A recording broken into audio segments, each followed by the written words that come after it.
This is Democracy Watch. Mark, Donald Trump just got some bad news in court, but surprisingly, it was at the hands of one of his favorite judges. Can you explain what just happened? Yeah, so it was at the hands of probably his favorite judge and dealt to perhaps his favorite member of Congress, Ronnie Jackson. Remember the disgraced White House physician who ran for Congress and became super MAGA, and now he's Donald Trump's favorite member of Congress. Well, he had filed a lawsuit in Texas before Judge Matthew Kacsmaryk, who is one of the most reliably conservative pro-Trump judges. He had filed this lawsuit to try to block redistricting reform in California. In other words, to block the ballot initiative effort, Prop 50, that Gavin Newsom has now successfully brought, very close to passage. We'll talk more about that. But he had sought to block that, thinking, okay, I want to block this. I've got a really good draw of a judge, and maybe I'll win. And instead, he suffered what has to be just an absolutely disastrous, humiliating defeat because Judge Kacsmaryk tossed his lawsuit unceremoniously.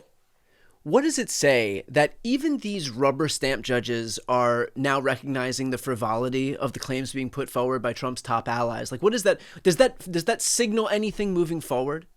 I mean, look, I don't know what it means in the broader sense of like cases in Texas or in this particular judge or other judges. I will say this, though.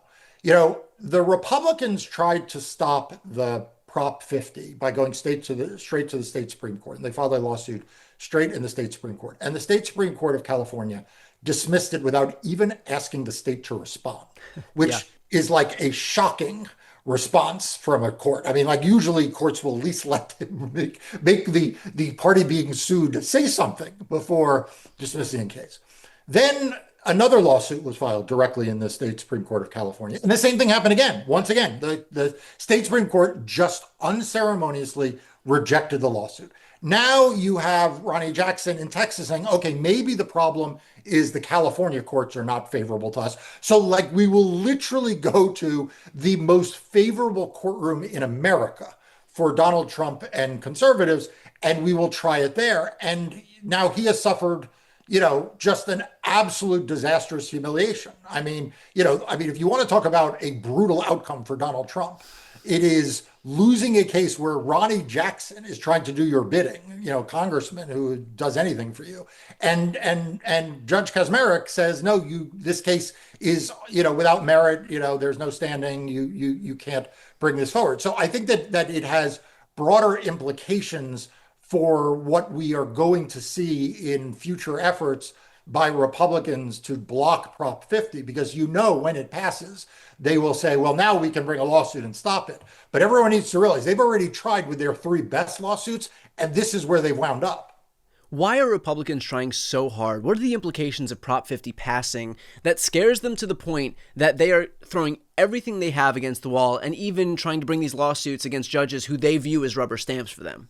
Yeah, look, I think that the Donald Trumps of the world and the Ronnie Jacksons of the world are terrified that Gavin Newsom has put this on the ballot. Okay, now bear with me here.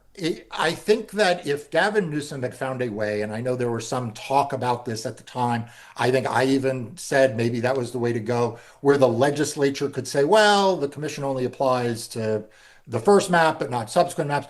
And I think Gavin Newsom understood something viscerally, which good politicians do, which is that if you bring it to the people, and it is a fully contested election where you have tens of millions of dollars of money and popular figures like Arnold Schwarzenegger saying, don't enact this, right?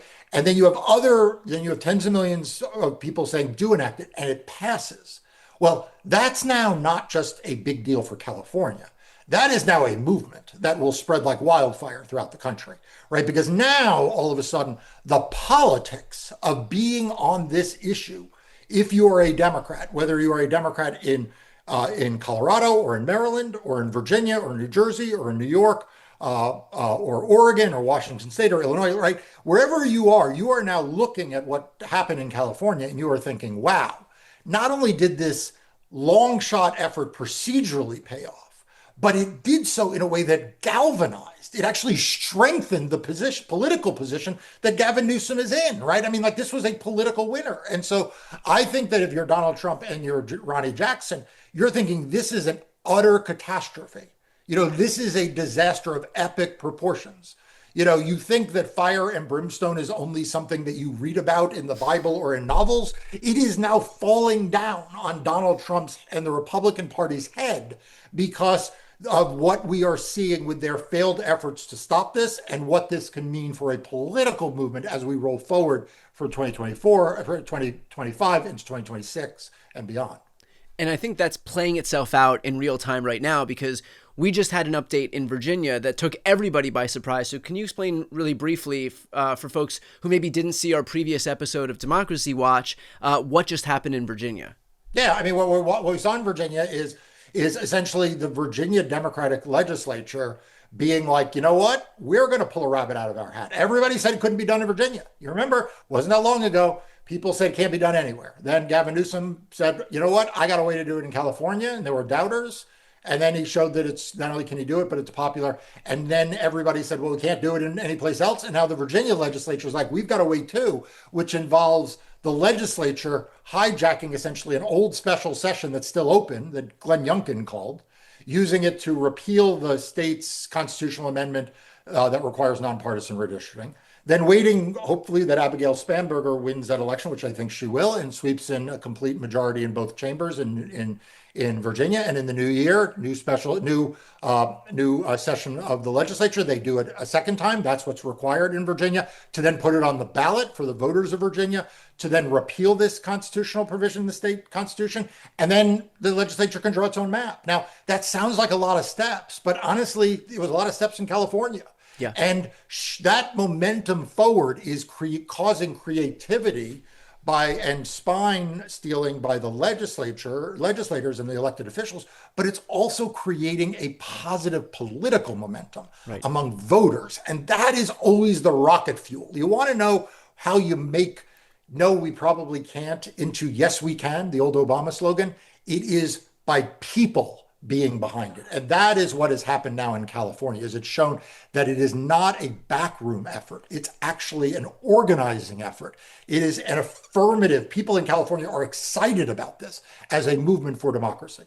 And do you presume that if we see, for example, this California referendum win not just 51-49, but 65 plus in favor of Prop 50, do you think that we're going to see a whole slew of governors across the country recognize the political benefits of doing so, not just the electoral benefits, not just the moral benefits of doing this and actually fighting for democracy, but the political benefits, and seeing some movement in states like Colorado, states like New York, New Jersey, Maryland, Illinois, possibly Oregon and Washington? Absolutely, right? Because all of a sudden, the politics of the issue shifts. And why do I say that? For decades, it has been the operating assumption within the Democratic Party that the winning side of the issue for a Democratic politician is to be pro-reform. In other words, to say, I oppose partisan districting. I support nonpartisan commissions. I oppose politicians drawing lines. And for many, many years, that was, in fact, the right position, both morally, but it was also the good political position. What Gavin Newsom is showing is that actually you can reverse the politics on it along with the morals of it, right? Like we can all agree that what's going on in California that Democrats are doing is the right thing for democracy. I mean, I mean, Barack Obama is right. I mean, like it is the right thing for democracy. We can all agree with that. The question in California was never that. The question in California was, is it also going to be proven to be a politically popular thing to do? In other words, not something, as you say, that you could muscle over the line with 51%, but that it genuinely would excite and inspire Democrats and independents to come out and vote for it. And if that happens, then the entire calculation for Democrats from mayor to legislator to governor to House and Senate, it all changes, because now this issue becomes the way to organize a political movement that is both pro-democracy and also really good politics. All right, so those are the implications for Democrats and Democratic politics. Going back to the Republican aspect of this, as Democrats have this ascendant movement as it relates to redistricting and redrawing, what does this decision by Judge Kaczmarek do to the broader ethos on the right? Yeah, so look, I think that this has to be a 5-alarm fire for them. I mean, there must be alarm bells going off at the White House right now because they didn't just lose these cases in California, but as I mentioned, they were humiliated. And now they've lost a case where in which a plaintiff who is a Republican member of Congress, who is as closely associated with Donald Trump as humanly can be, and brings a case in the most favorable courtroom that he possibly could bring in Texas, and he loses out of the box.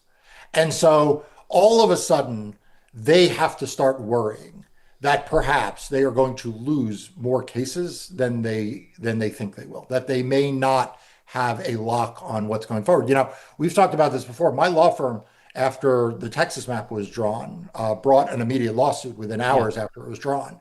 And that lawsuit also in the state of Texas, different judges, that's in El Paso, Texas. That lawsuit went to a 10-day hearing. And, other than Democracy Docket, you haven't heard about it in the media. Legacy media forgot the fact that this was even challenged. They've taken Texas as a done deal. Well, I'll tell you, my law firm did a 10-day trial, mini trial hearing in Texas to try to say that map should be thrown out as violating the U.S. Constitution. And should not be allowed to go forward. And I think for a lot of Republicans, like the legacy media, they were like, we don't have to worry about that. I suspect there are a whole lot of people in the White House in Washington, D.C. ordering transcripts right now from that hearing and probably going on Democracy Docket's website to check out the coverage, which was day to day during that hearing, because all of a sudden they don't look necessarily as invulnerable in court as they perhaps thought they were. And I should just note for folks who are watching right now, not only is Mark's outlet the only ones covering what's happening right now on the redistricting front, on the democracy front, on the voting rights front, but he and his team are the ones fighting these fights on the front lines in the courts where it matters most. So this is really like a full service approach from Mark and his team. So a small step that we can all take to show some appreciation, some support for the invaluable work that Mark and his team are doing. Please sign up for Democracy Docket. That's the news outlet Mark founded to focus on everything voting and elections. Again, as Mark mentioned, they've been doing excellent coverage in terms of all of this stuff that is being largely ignored by legacy media. So I'm going to put that link right here on the screen and also in the post description of this video. If you're not yet signed up, please show some support for Mark and his team and sign up. I'm Brian Tyler Cohen. I'm Mark Elias. This is Democracy Watch.